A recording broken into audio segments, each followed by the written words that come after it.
You ready for a punk version of Taylor Swift? Only one song. I never heard the original. Anti-Hero. Can't say, to my knowledge, I ever heard the original song. But it's a lead track of the Middle-Aged Queers' greatest hits.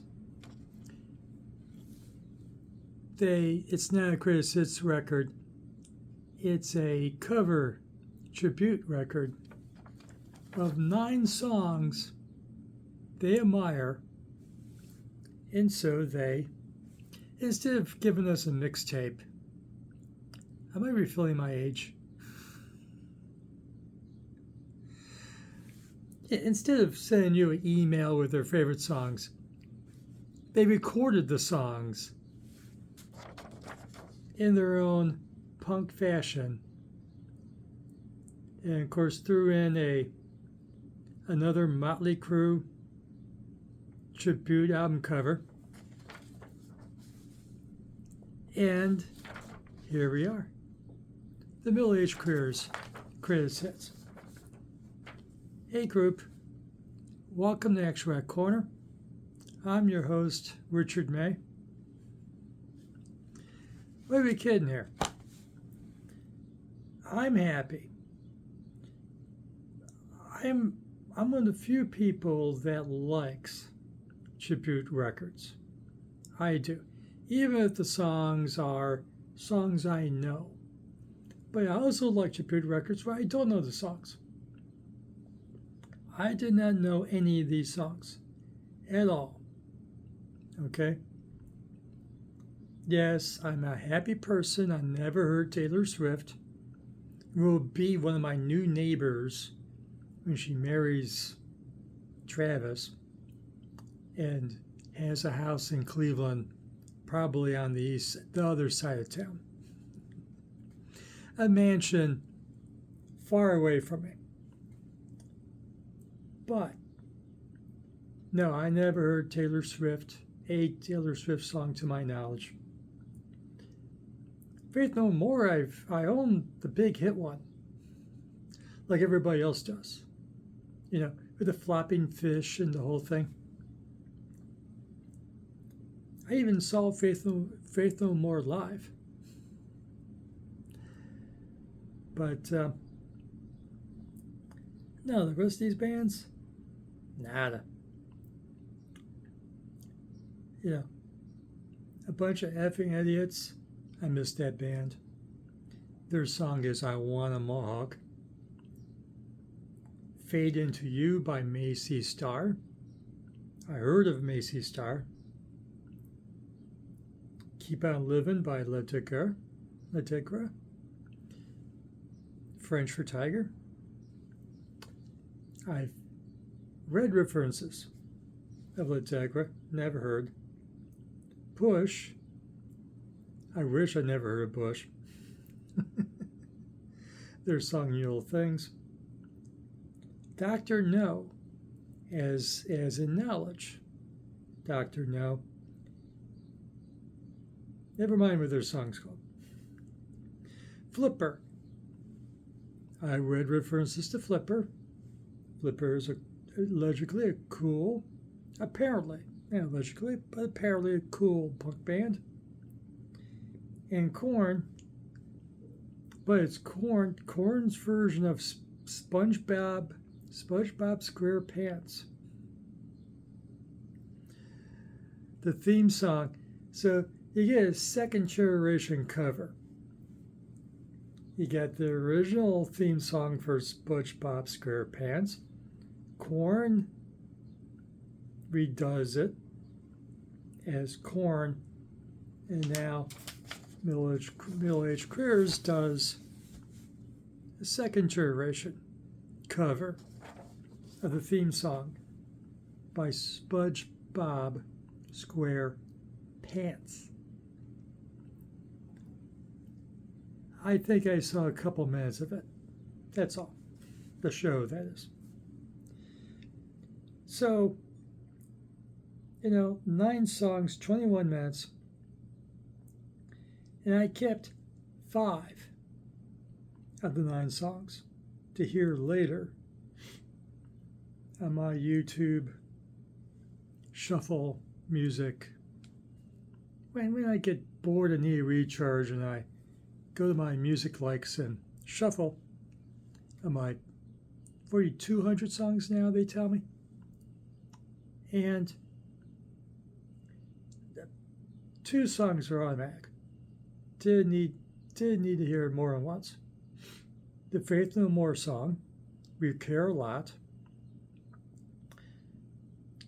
I think heard of the song, but never heard the song. More appropriately, I read of the song, perhaps, but then I hear the song We Care a Lot. That's one of the early songs before they broke out in the early 90s. Like I said, I saw him live and I bought the record that everybody owns. The Flopping Fish and whatever else. Exploding Piano.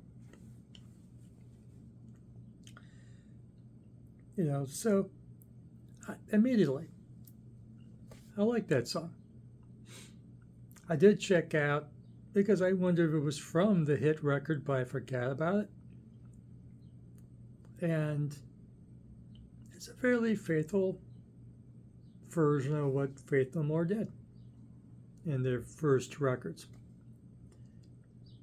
So those are the first. I didn't need to hear much more. Those 2, I loved it. That's it.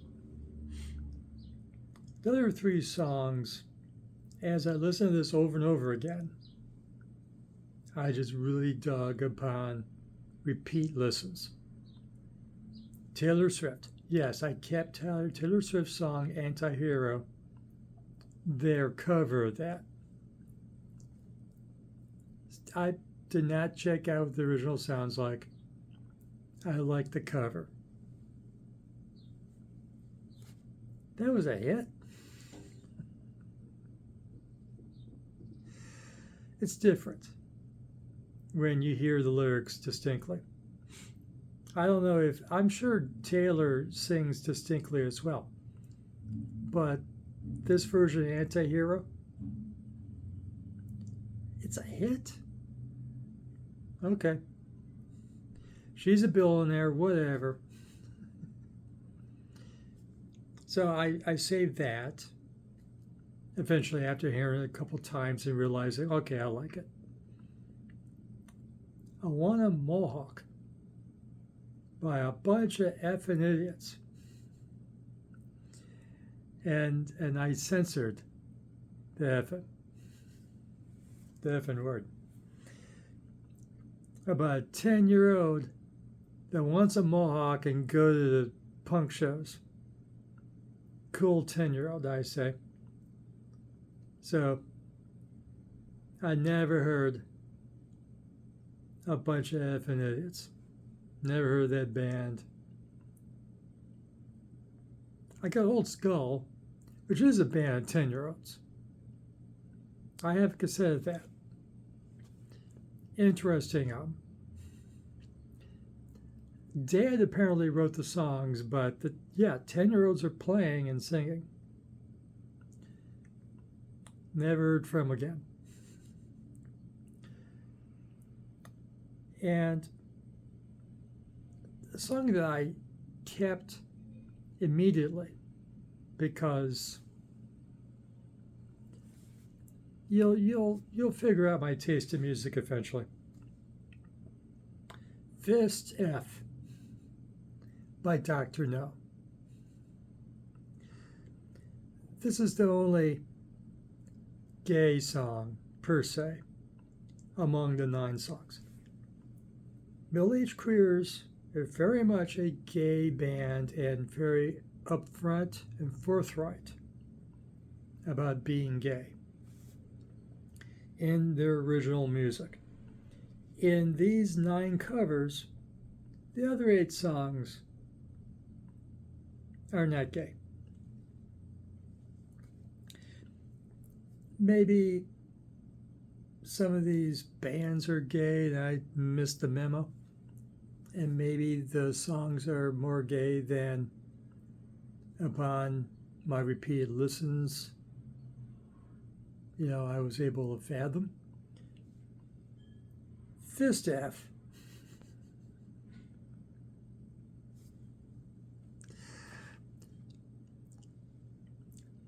That's kind of LGBTQ issue. So I heard that song. I don't believe the band Dr. No is gay. I read up on Dr. No just because. And they want to write a song about fist effing. Okay. And I like it. I'd be careful who I'm around when that song plays. If I choose to listen to my favorites on shuffle in someone else's company. Oh, what the heck. I have to watch for the Dr. Dirty John Falvey stuff too. So I kept that song. I kept the Flipper song, Ha Ha Ha, which is just a commentary on life. And that wore me down. I went, okay, I like that song. And middle-aged careers in their band camp. Now, this is on YouTube. It is on YouTube. But I look at Bandcamp because you can write about your album on Bandcamp and I can get background. They describe themselves as punk, homocore, career punk, career punks with an X, career core, and transcore. I don't know if anyone in the band is trans, but they claim transcore as a genre that YouTube does not recognize with a hashtag. Oh well. Not enough YouTube channels talking about transcore music. Give it time. And I didn't keep, you would think with my warped sense of humor, I would have kept SpongeBob SquarePants. The second generation cover through Korn. I get the joke. I've seen like 15 minutes of SpongeBob SquarePants. Don't ask me to say it fast like others do. But it's cool. I just don't think I want to hear it again in the near future. At least on purpose. Unless I choose to listen to the album again. And it's a cool album. Middle-aged careers is from the Bay Area of California. Why I chose to wear my Grateful Dead shirt. The Bay Area, San Francisco, they're from Oakland. Middle-aged careers is from Oakland. San Francisco's the other side of the bay. And of course, Grateful Dead is the most successful band. I'm not sure. Probably is the most successful band from San Francisco. Discuss. Does Jefferson Airplane Starship approach that level? I don't think so. And who else I'm supposed to remember? Journey? Is Journey out of San Francisco? I forget. Let's just say it's Grateful Dead and leave it at that. So, Die. This is as close to a rainbow as I can find in my closet. It's punk. but it's accessible punk. They're all punk veterans, been in prior punk bands. In the last, 5-6 years, they got together, just before or during the pandemic, got together as a band, been producing material. Their covers are always a Motley Crue parody.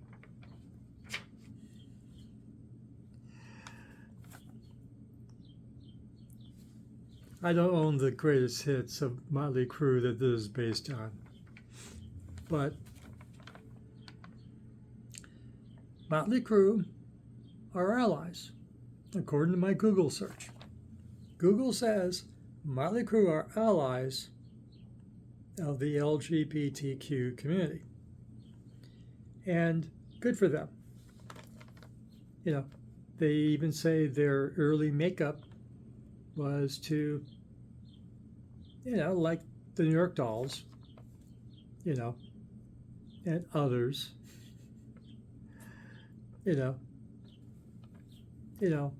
gender bending.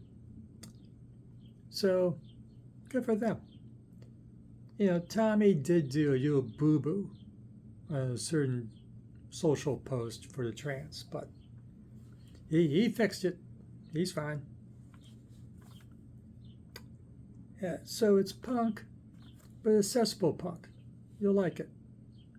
So even if you think you don't like punk, you'll like this. Nice, accessible rock and roll. Production's nice, good mix. Ain't no ballads. Can you play this mixed company? Yes, you can. Yeah. Well, maybe not Fist F. The ladies in your life will get concerned about your enjoyment of a song called Fist F. Maybe. Don't play it for Pastor. It is on YouTube. Absolutely on YouTube. They are pretty progressive politically, but I don't believe anything here is of a political bet. No, I'm looking at my notes, sorry. Nah. Nothing political. When they do their own material, it becomes more political. Not this. This is pretty libertarian, offensive with Fist F. Is it fun? Hell yeah, it's fun. I was thrilled to hear the middle-aged queers. It's been a while since I've been middle-aged, okay? Just lay off me. I'm past that. As some of you rude people point out, middle-aged queers. I reviewed their album from last year, Theater of Shame. Parody of another Motley Crue. Motley Crue was Theater of Pain, wasn't it? And so they did Theater of Shame with a parody cover for certain fluids. Leave it at that. So they're lots of fun. Oh, they're fun as heck. I need to hear more. Middle-aged queers. And you like this video? Give it a like. Subscribe to Extract Corner. Ring the notification bell. And go listen to the fictitiously named Middle-Aged Queers Greatest Hits come back. What do you think? And for latest in action rock, energy rock, garage rock, punk, like Metal Edge Queers, psych, psychobilly, stoner rock, and classic legacy bands that really rock, come back here. Excuse me. The Action Rock Corner will have it for you. Thank you for watching, and we'll see you again soon.